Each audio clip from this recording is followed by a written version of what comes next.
So we are doing fruit creams next. The fruit creams are very simple products to make. What I've got is yesterday's creme légère. Notice the creme légère. So this creme légère can be made one day in advance. It will hold up, it will firm up in the fridge. That's always a better idea than to make it fresh and use it fresh. When it comes to the two colors, I know you can just notice it's very visible. One is more yellow and one is a little less yellow and more whitish. So these two color sets that we have, one is with egg and one is without egg. So we could, now just for our demo's sake, we are using the eggless version to make the make the black forest cake, and we're going to use the egg version to make the fruit cake. Or you can just flip them and change them. It doesn't make a big difference. What you have to understand is if you're going with an eggless cake, then your filling needs to be eggless as well. And with this flavor, with this creme légère and this creme diplomat, you get a little bit more flavor in which is added to your cake. And this richness is, definitely your customer or definitely your family will definitely feel the difference, rather than just putting whipped cream inside with some fruits on top. So this is very important. It's a base cream that goes into all your cakes. You can have it with egg or you can have it eggless. So since it's fruit, I'm just pairing up these guys together. Very simple. All you need to do is just before you start to work. So basically, to make the cherry cream, you have two elements in the cherry cream. First is the cream and the cherry. Very simple. But what is even more cooler is that you cannot make this overnight. So the problem with cherry is all these fruits have certain enzymes. The more you leave these fruits in the cream, the more enzymes is going to leave out. So even though it's canned, it will still have some amount of activity in that.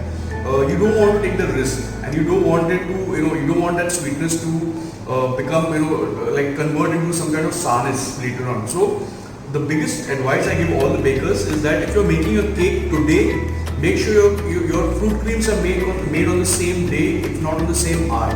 So try to be as close to the clock as possible, and don't try to keep it too early. So that's one of the cool things.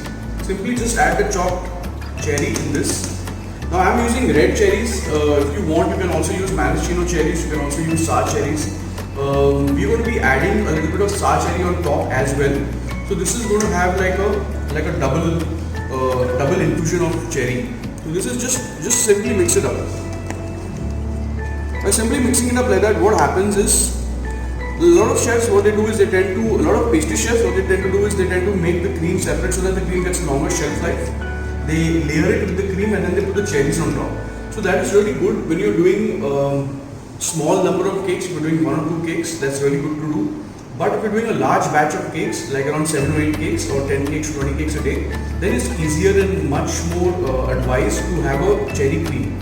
So you know that there is X amount of cherry going inside your cake at all given points of time. So it's not really left for manual intervention.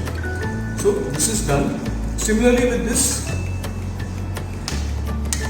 with your fruit cream, all you're going to do is add the fruits in. Now these are fresh fruits which we have chopped. So fresh grapes, some fresh mango,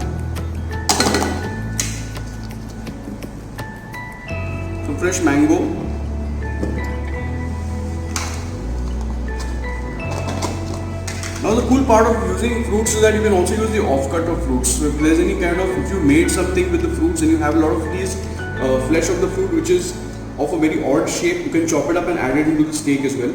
So you have less wastage like that. You add in the kiwis as well, chopped kiwis. Now kiwis are going to give you a little bit of acidity which is required.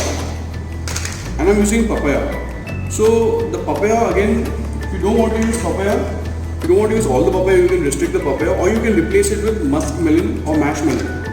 They also work very well. Just simply mix it up. So our fruit cream is done. One question you might ask me is, hey, why has this got less amount of cherries in it? You got to remember that cherries are not the only thing going in this. There is also going to be some amount of grated chocolate which I'm going to sprinkle on top, some amount of red cherry filling which I'm going to put on top. So the ratio of this cream is different from this cream. So you got to keep that in the back of your mind. That's it, folks. That's it for our fruit cream edition, and we're going to go to the cakes next.